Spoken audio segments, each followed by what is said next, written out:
The reading is from John chapter 4, verses 1 to 26.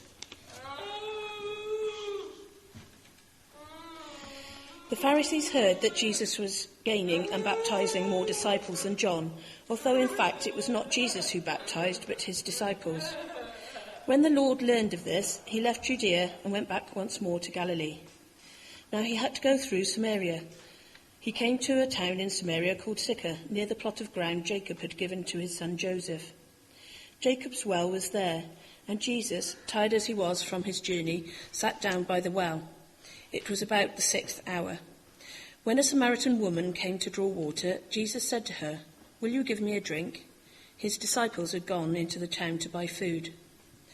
The Samaritan woman said to him, "You are a Jew, and I am a Samaritan woman. How can you ask me for a drink?" For Jews do not associate with Samaritans. Jesus answered her, "If you knew the gift of God and who it is that asks you for a drink, you would have asked him, and he would have given you living water." "Sir," the woman said, "you have nothing to draw with, and the well is deep. Where can you get this living water? Are you greater than our father Jacob, who gave us the well and drank from it himself, as did also his sons and his flocks and herds?" Jesus answered, "Everyone who drinks this water will be thirsty again, but whoever drinks the water I give him will never thirst. Indeed, the water I give him will become in him a spring of water, welling up to eternal life." The woman said to him, "Sir, give me this water, so that I won't get thirsty and have to keep coming here to draw water." He told her, "Go call your husband and come back." "I have no husband," she replied. Jesus said to her, "You are right when you say you have no husband. The fact is, you have had 5 husbands, and the man you now have is not your husband. What you have just said is quite true." "Sir," the woman said, "I can see that you are a prophet. Our fathers worshipped on this mountain, but you Jews claim that the place where we must worship is in Jerusalem." Jesus declared, "Believe me, woman, a time is coming when you will worship the Father, neither on this mountain nor in Jerusalem. You Samaritans worship what you do not know. We worship what we do know, for salvation is from the Jews. Yet a time is coming, and has now come, when the true worshippers will worship the Father in spirit and truth, for they are the kind of worshippers the Father seeks. God is spirit, and his worshippers must worship in spirit and in truth." The woman said, "I know that Messiah, called Christ, is coming. When he comes, he will explain everything to us." Then Jesus declared, "I who speak to you am he."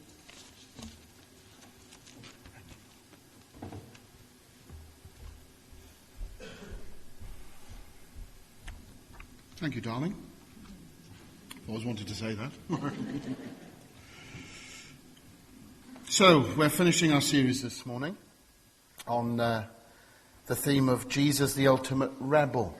And we've been looking at this for quite a few weeks, and we've tried to look afresh on the life of Jesus, who, as we've noted several times now, no academic, no historian worth their salt. I think I might have even said I don't think anybody with any intelligence would deny the fact that this Jesus existed. And I want you to remember that, because very often we find ourselves in pickles trying to talk to people about our faith, and it's almost as if people just don't even meet us at that point of recognizing that this Jesus is a real historical figure, that rather people would see him as some sort of mythological figure, a bit of a Humpty Dumpty type figure, somebody like that. And so you and I can end up wondering, well, did he really live? Was this guy a real person? Yesterday I was privileged to be part of a teaching group at an academy, and there was a quote from Gianni Versace. Anybody here wear Versace clothes? Sarah, put your hand up. I know you. Several garments. Well, Gianni Versace is very famous, isn't she? A designer. This is what she said. "I believe in God, but I'm not the kind of religious person who goes to church, who believes in the fairy tale of Jesus born in a stable with a donkey. No, I'm not stupid. I can't believe that God, with all the power that he has to have himself born in a stable. It should have been comfortable. Weird, isn't it? Because as you read that, as you hear it, you think, gosh, yeah, she's right, isn't she? And then there's this little twist at the end, and you just think, huh? Like if God is all powerful and all awesome, he'd have booked the Four Seasons Hotel in central Jerusalem and checked the whole crew in, and everything would have been fine. So the fact that Jesus is born in humble surroundings, she doesn't get it. I don't think a lot of people get it. And I think, dare I say, at times we don't get it. We don't get who this Jesus really is. We've been sucked in by a lot of the stuff that goes on around us, the paraphernalia of church life, the Christmas cards that we love to write and send, the artistic impressions of Jesus, the films that Hollywood makes. And we lose sight of who this guy actually is and what he's like.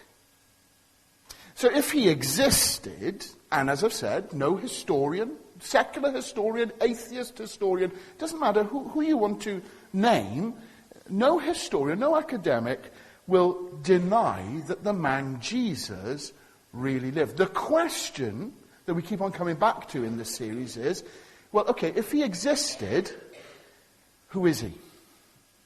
Is he who he said he was? Because he made it very clear that he's the Son of God. And so over the last few weeks, we've tried to just unpack this a bit more. And we've noted, above all else, that this chap, Jesus, is probably one of the most rebellious people in the whole of human history. He's not the Jesus meek and mild that so often we sing about in Sunday school. We see how he demonstrated his rebelliousness by challenging authority. He had a go at the Baptists, who were the Pharisees, and the Sadducees, they were the Methodists. And you know why they were sad, don't you? They didn't believe in the resurrection, so they were sad, you see. Don't you know that one? That's a good one. That's the way you always remember what a Sadducee was. Basically, they didn't believe in the resurrection, and that's why they were sad, you see. Anyway, those are the things they teach us in Bible college. So he was always having a go at them. And he was saying, you've got it all wrong. You guys go around and with all your religious rules and regulations, and you're telling people that for them to be right with God, they've got to do this, do that, not do this, not do that, live this way, live that way, like blinking robots. And Jesus says, it ain't like that. And he challenges them, challenges their authority. The other thing he does, as we saw last time, is that he hangs out with the wrong crowd. So the reality is, if Jesus was here physically present now, he wouldn't be here. He'd be somewhere else. He'd be down at the commercial. He'd be round the back here. Whatever that one's called. What's that one called? Fox. You all know that one, don't you? Yeah. Yes, our local lad, isn't it? Fox, that's where he'd be. He'd be with the kids under the underpass, snorting their aerosols and doing drug exchanges. That's where he'd be. He wouldn't be where you and I would expect him to be, because he hangs out with the wrong crowd. Come with me, if you've got your Bible, come to Mark's Gospel, chapter 2. This is a real problem for people when they consider Jesus, because they want him to be a nice icon of religious sincerity and seriousness. So when you read in Mark's Gospel, chapter 2 and verse 13, that a large crowd has come to him, and he begins to teach them. And as he walks along, he sees Levi, the son of Alphaeus, sitting at the tax collector's booth, and he says to him, "Follow me." Levi gets up and follows him. And then verse 15, while Jesus was having dinner at Levi's house, many tax collectors and sinners were eating with him, and his disciples as well, for there were many who followed him. And when the teachers of the law, who were Pharisees, saw him eating with sinners and tax collectors, they said to his disciples, "Why? Why does he do that? He shouldn't be doing that. He's hanging out with the wrong crowd. Tax collectors and other notorious sinners often came to listen to Jesus. They were drawn to him, but they were the wrong crowd. And the religious leaders didn't like that. They don't like it that Jesus hangs out with notorious people, with people with a bad reputation, with the whores and the publicans, with the people who are struggling in their lives. And I've got to be honest, at times we in the Christian West, in our churches and chapels, we struggle. Because if some of these notorious people, because Risk is a notorious place, if these notorious people came into our churches and chapels, the first reaction we would have actually is, what are they doing here? It's not comfortable to our nice white middle class way of doing things. We've got to see that this Jesus is a rebel, hangs out with the wrong crowd, gets in there, gets the attention of people who naturally we would want to say, whoa, whoa, whoa, whoa, are you in the right place? Who are you looking for? What are you doing? This morning, we're going to conclude this series by looking at the fact Jesus changed the rules. What we've noted throughout the series is that a rebel is somebody who steps outside of the box of what's considered normal. A rebel does something different. What we're saying is most of us, if we're honest, live in a box that we label normal. Normal, everyday life. It's pretty routine. Your life, my life, it's pretty routine, isn't it? At times it'd be boring, actually. We don't get up to much. We're in a bit of a rut. We have our routines, the way we like to do things. You know, we have our own little foibles and stuff. But we feel safe in this box. And it's normal. We like to hang out with people a bit like us. So, coming to Mariah, that's all right, because mostly speaking, people are like us. We dress pretty much the same. We talk pretty much the same. That's okay. We like that. We feel comfortable like that. We feel safe like that. And then somebody doesn't like this conformist type of idea of fitting in with everybody else. And so they step outside of the box, they do something radical, and we label them a rebel. So when you were in school and somebody was behind the bike sheds having a quick fag, they were a rebel. Or somebody went and got a tattoo, they were a rebel.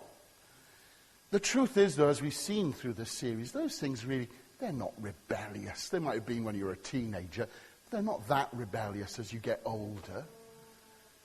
A real rebel isn't changing things about themselves, drawing attention to themselves, based, sometimes we have to say, on their own insecurities. It's not about getting a tattoo or dressing like a goth.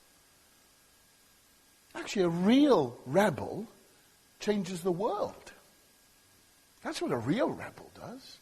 Rosa Parks changed the world when it comes to the equality of blacks and whites in America. That whole agenda has spread throughout the world. Radical, serious change. Mother Teresa, she was a rebel. Do you know that? This little 4-foot-nothing nun working in Calcutta amongst the poor and the impoverished, working amongst the destitute and the marginalized, the class that nobody else would have anything to do. She said, stuff it. Well, she probably didn't say stuff it, but I like to think that she did. And she got down and she got in amongst those people and she helped them.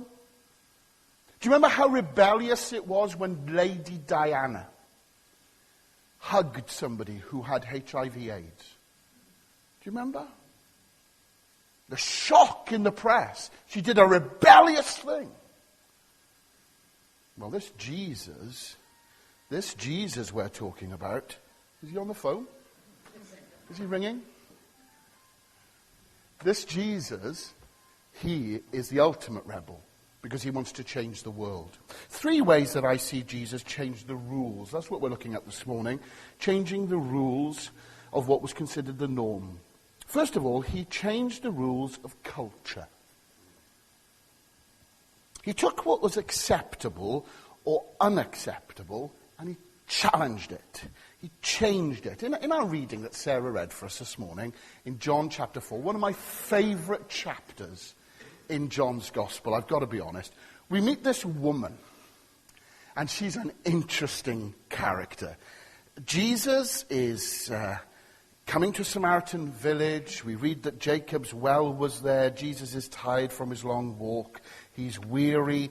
It's around noon. It's the hottest part of the day. And soon the Samaritan woman comes to draw water. And Jesus, as you remember, says to her, "Give me a drink, will you?" And she was surprised because Jews and Samaritans just didn't mix. They refused to have anything to do with each other. That was the cultural norm. And she said to Jesus, "You're a Jew, I'm a Samaritan. Why are you asking me for a drink?" Now, just let's unpack that for a moment and see how Jesus changed culture, challenged culture. Jews and Samaritans never mixed. You would never, ever do it. They just didn't interact. Jews hated Samaritans. I'm not talking about the kind of jocular hating that maybe Welsh and English have for each other or something like that. I'm talking about serious, serious problems. Samaritans were considered by the Jews to be a bunch of half-breeds, mixed up as a race.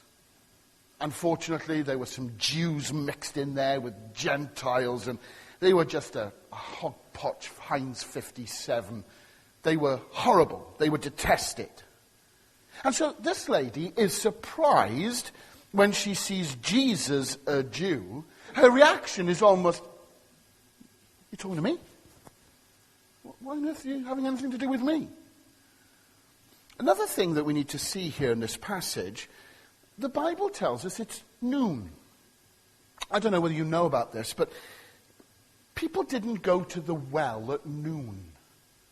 If you go to a culture where people have to go and get water, or where people have to wash their clothes and their dishes and everything in the river, if you ever go into those cultures, you'll know that they do that sort of thing first thing in the morning or late afternoon, early evening. That's still the way it is today. If you go to certain parts of India, you'll still see that happening. Parts of Africa, where people have to travel to get fresh water, they will go early in the morning as the sun is coming up so that they don't get too hot, they don't lose their energy. Or they'll go late afternoon, early evening. It's noon when this woman is there.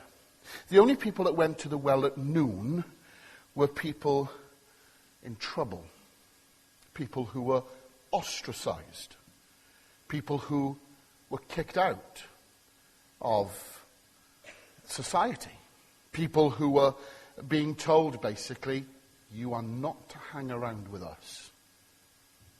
People who were in trouble, people who had problems in their lives. They are the folk you don't want seen in your crowd. So you go and do your chores, therefore, at the hottest part of the day. Well, this woman certainly did have issues in her life, didn't she? As we'll see in a moment. And she ends up being at the well by herself. She's going to get her stuff at the hottest part of the day, and she meets this Jew. Jesus is there. He begins a conversation. And the event doesn't make much sense until you bring all of that cultural stuff to bear on it. Because now you get just how rebellious Jesus is being, yeah? Do you see it? He's a Jew, she's a Samaritan. Shouldn't have anything to do with her. She's a woman. Culturally in those days, subclass. Women didn't have any status in society. So she's a woman, he's a man. She's a Samaritan, he's a Jew. It's the wrong time of day. Jesus is behaving rebelliously. And he turns up and he starts this conversation with her. It's amazing that Jesus is there doing this, challenging the rules, changing the culture. He didn't walk around Samaria. He went through it. He challenged the rule. He sat at the well with this woman. He challenged the rule. He also changed the rules of character. What's character? Character, I've heard it brilliantly described, is what you are or who you are when nobody else is looking. That's a good description of character, isn't it? Who you are when nobody else is looking. Character comes through your connection. By watching somebody's character, you can tell what they're connected to. So you meet up with people and they're just totally connected and they go on and on about a boyfriend or a girlfriend, or they go on about their money and how much they're earning, or to their job and their privileged status in the company, or they talk about their possessions and the latest gadget they've bought, or perhaps they talk about their faith and about God. Character comes out through all of those things. So Jesus, later on in John's Gospel, in chapter 8, tells the religious leaders that their character is such because they're connected to anybody but God. Jesus had some very stern words, as you know, to say to the religious leaders. So in John chapter 8 and verse 42, Jesus is speaking, and he says, "If God were your father, you would love me, for I came from God. Now I'm here. I've not come on my own. He sent me. Why is my language not clear to you? Because you're unable to hear what I say." Duh! That's what Jesus is saying to them. You belong to your father, the devil. Because in other words, if you were connected to God, you'd get it. You'd understand who I am. But you just don't see it, do you? You belong to your father, the devil. You want to carry out your father's desire. He was a murderer from the beginning, not holding to the truth. There's no truth in him. When he lies, he speaks his native language. He's a liar, the father of lies. Yet because I tell you the truth, you don't believe me. Can any of you prove me guilty of sin? I'm telling the truth. Why don't you believe me? He who belongs to God hears what God says. The reason you don't hear is that you don't belong to God. Gosh, those are harsh words. Those are harsh words to the religious leaders. Your character is showing something in such a way that I can tell who you're connected to, Jesus says. Believe me, Jesus knows your character. He knows mine. He knows what we're like when nobody else is looking. He knows exactly what we're connected to.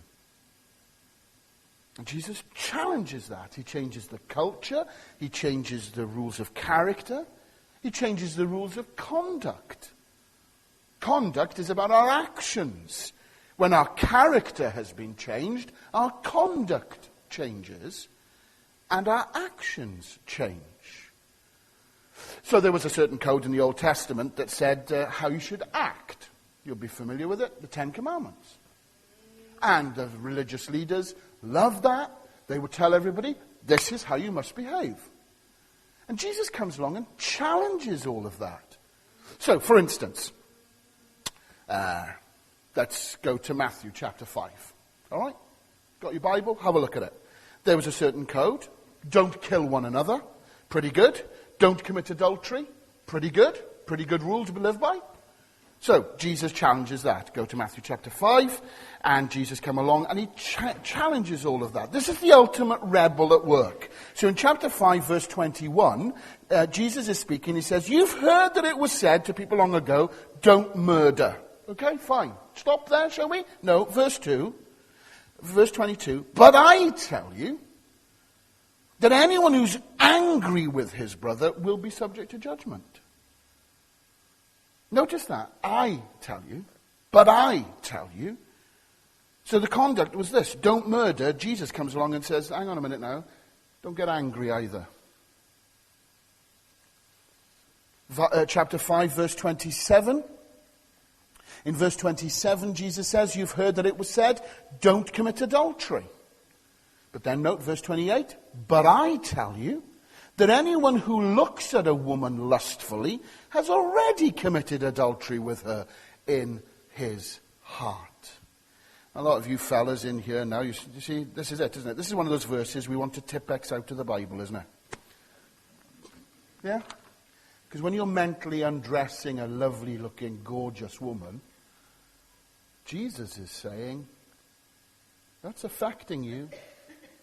It's like committing adultery. You may not be doing it physically, but there's bad stuff going on in here, and that affects you. It affects this.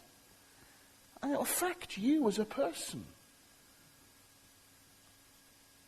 This is what a rebel does. And if you want to look at a rebel, if you want to see what a rebel looks like, look at Jesus. There's nobody that was more rebellious in the history of the world. It wasn't rebellion to bring attention to himself. It was a rebelliousness to bring attention to God. To restore us to God.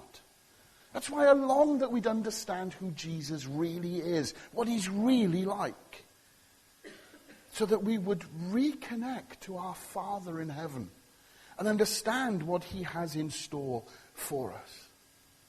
Now, you know that every message I seek to bring you, moves us to some personal action. So I want to conclude our series and conclude our morning service just by asking you some questions. How can we be these types of rebels ourselves? How do we connect to this real Jesus and therefore connect with our Heavenly Father? Because I'm conscious, for some of us sat here this morning, the reality is in our lives, we're trying to live the world's way and enjoy all the pleasures of the world, but we come here on a Sunday and we're trying to connect again with God. We're trying to connect with this faith stuff, but the reality is the world's a nice place. And there's some stuff to enjoy. And we feel like we're trapped, and we feel like we're banging our head against a brick wall, as if Jesus is constantly saying to us, don't do this, don't do that, you must do this, you must do that. And yet the reality is, the rebellious Jesus of the Gospels is challenging us at a far deeper level than all that periphery nonsense. He's asking us, who do you say I am? Because if we get that, character, conduct, culture, it'll all start to change. How do we rebelliously live counterculturally? How do we as Christians, some of us, have responsibilities. We're raising kids. We're trying to pay the mortgage. We're still in work. Some of you have retired, but boy, you've still got responsibilities as well. And you're worried about different things in your lives. And maybe your health is beginning to fail. How do you live rebelliously for Jesus? Because believe me, it will be rebellious to live for Jesus in 2013.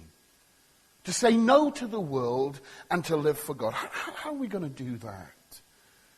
Well, we can't, as I said. We can't unless something deep within changes. When we change the way that we think, when we change as a result of that, the way that we act and the stuff that we do. But it comes from recognizing just who Jesus is. Paul in Romans chapter 12, brilliant little verse in chapter 12, verse 2. He says, don't copy the behavior and customs of this world. Let God transform you into a new person by changing the way that you think.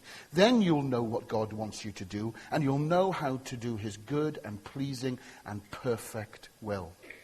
So here's 3 action steps which I'll leave with you this morning. The first is, if you want to be a rebel, don't copy the world. Don't copy the world's way. I have to be honest with you, I sometimes wonder what is so attractive about living the world's way. I hear people saying again and again, oh, it's more fun.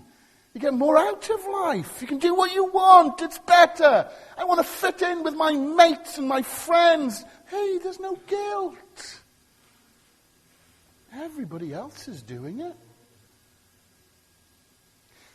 When people say to me the world's way is better and more fun and easier to fit in, I wonder whether they fully understand what it means to live God's way.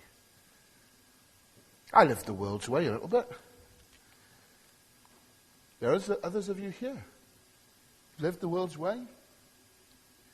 And I meet many, many people who are living the world's way. And I'm telling you, it ain't guilt-free. And people have issues. And people have troubles. Life's tough. It's not easy. And you don't have fun every night of the week. You do wake up on a Saturday morning and it's not funny. And there's a rough time as there's a shy goodbye in the morning as you leave the bedroom. No guilt. No shame. Tell that to some of the young women who this morning did just that. The world's way is not necessarily the better way. And very often people wear a mask to try and cover it up. I'm convinced, as a pastor, the longer I go on at this game, people are more attracted to the world's way because they don't understand just what God has in store for them. I love being a Christian. I love it. It's awesome. People say to me sometimes, "You're always smiling." Do you know why? I tell you, I love it. I love what God has done in me. And if you copy the behaviors of this world, it doesn't necessarily lead to life. It can lead to pain. And in churches and chapels, at youth camps and conferences that I've been privileged to speak at, I meet with people who face a decision, just as you are this morning. And the decision's a very simple one. Which way are you going to go? World's way? God's way? If Jesus is the ultimate rebel, then we've got to face up to the fact that there's a challenge here for us. Is it about just going back to work tomorrow morning, earning your money, making sure the accounts are looking okay, getting your things, buying the stuff you want to, having the odd party, looking for life, and everything's going to be fine? Is that true? Is that going to satisfy you? Because I meet people again and again who are saying to me, something's missing. Just like this woman at the well. And here she comes. She says, "You're a Jew. You're asking me, a Samaritan, for a drink." Jesus said, "Look, if you knew the generosity of God and who I am, you'd be asking me for a drink, and I'd give you fresh, living water." She doesn't get it. So the woman looks at Jesus and she says, "Sir, you don't even have a bucket to draw the water with. The well's very deep." And Jesus says, "Everybody who drinks this water is going to be thirsty again. Anyone that drinks the water I give them will never thirst, not ever. The water I give will produce gushing fountains of endless life." And the woman turns around and says, "Sir, give me that water, so I'll never get thirsty. I won't ever have to come to this well again." She misunderstood him. She was thinking that he was talking about this physical water. But the truth is, this is the decision we face, just like that woman. When you leave here, you can live as you want. You have the decision to live the world's way or to live God's way. But if you live the world's way, I guarantee it, you'll crave for more. You'll be thirsty again. At some time, you've got to step across the line and say, "Do you know what? I want to be part of that endless fountain. I'm craving something and I'm not getting satisfied. God, I need you. Break through into my life." We need to do that. We need to allow God to transform our lives. Part of that verse in Romans 12 says, "Let God transform you into a new person by changing the way that you think." That word transform is the word metamorphos. It's a change from the inside out. You watch The Incredible Hulk? You watch that? He changes from the inside out, doesn't he? So he has no clothes left. "You won't like me when I get angry." Yeah? You've never seen Incredible Hulk, some of you? Honestly. He changes from the inside out. God wants to change us from the inside out.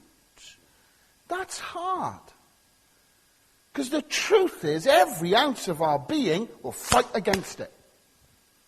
That's why some of you here this morning, honestly, struggle. Because you want to live God's way, but it's hard. You want to go God's way, you want to do what he wants, you know what he wants, but it's hard because every ounce of your being fights against it. You resist it. You look at how that unfolds in this passage. The woman says to Jesus, "Sir, I want that water. I want what you have to offer." And Jesus turns around to her and says, "Okay, then go and call your husband and come back." And she says, "Well, I've got no husband." And Jesus says, "That's nicely put. I've got no husband." "No, you've not got a husband. In fact, you've had 5 husbands, love. And the man you're now living with, you're not married to either. You spoke the truth." Well, don't dress it up in nice posh language. That's probably the way Jesus said it to her. And what does she do? It's fascinating. What does she do? She starts a debate about worship. Look at the passage. That's exactly what happens. "I see that you're a prophet. One day we will worship on this mountain, and you Jews say this, and us Samaritans say..." Classic deflection. You do that, don't you? Come on. We all do it. We get to know the truth about ourselves, and we deflect. We are all guilty of this. It's humanity to do this. She changes the subject. I've seen some of you do it. I'm not going to look at anybody. You say to me at the door on a Sunday, "Oh, I really liked what you preached. I thought it was really good." And I sometimes come back to you. I'm not looking at anybody, right? And I sometimes say to you, "Well, okay, then how do you think? Let me ask you this." And then you'll start a conversation with me about the kitchen. It's the natural thing. You want to deflect. We all do it. But Jesus meets this woman. He wants to deal with the problem.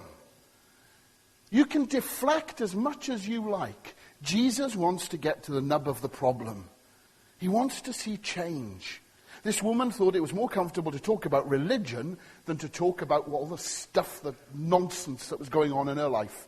The fact that she had had failed relationships, the fact she was just having sex with the guy at the moment, keeping him around. She was shunned by the community. They'd had enough of her. They'd put her out, so much so that she had to go to the well at noon.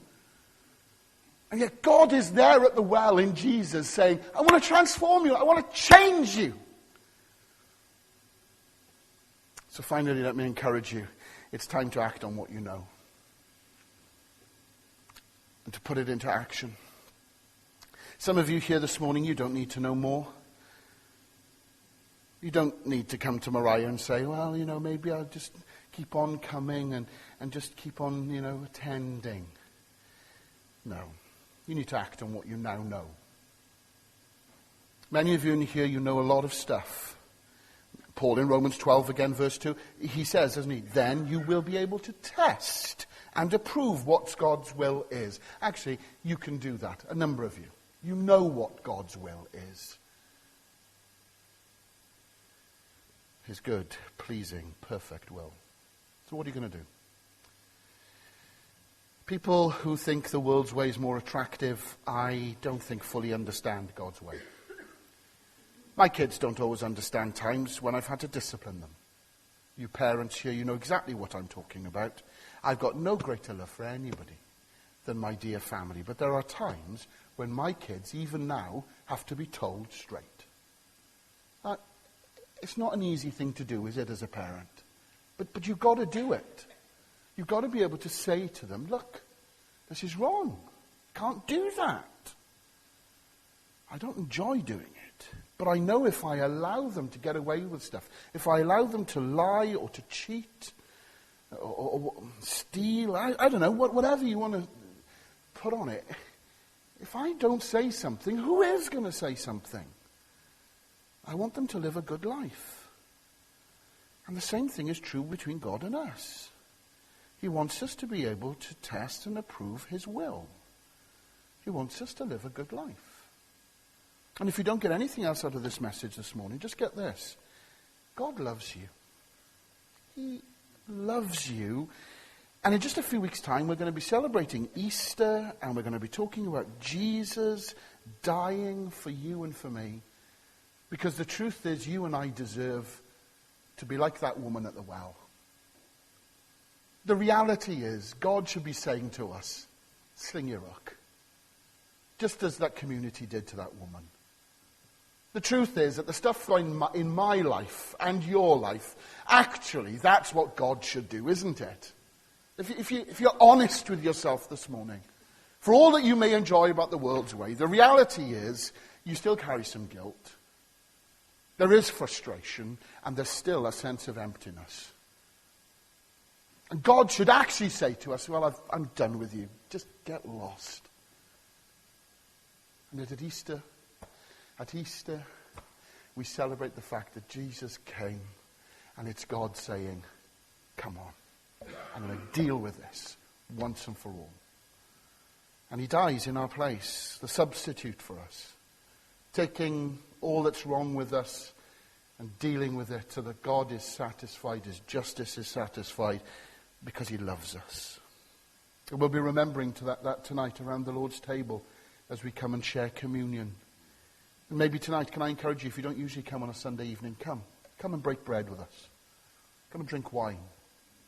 In remembrance of this rebel, Jesus, dared to come, dared to challenge the authorities, dared to challenge the culture, so that you and I could know him.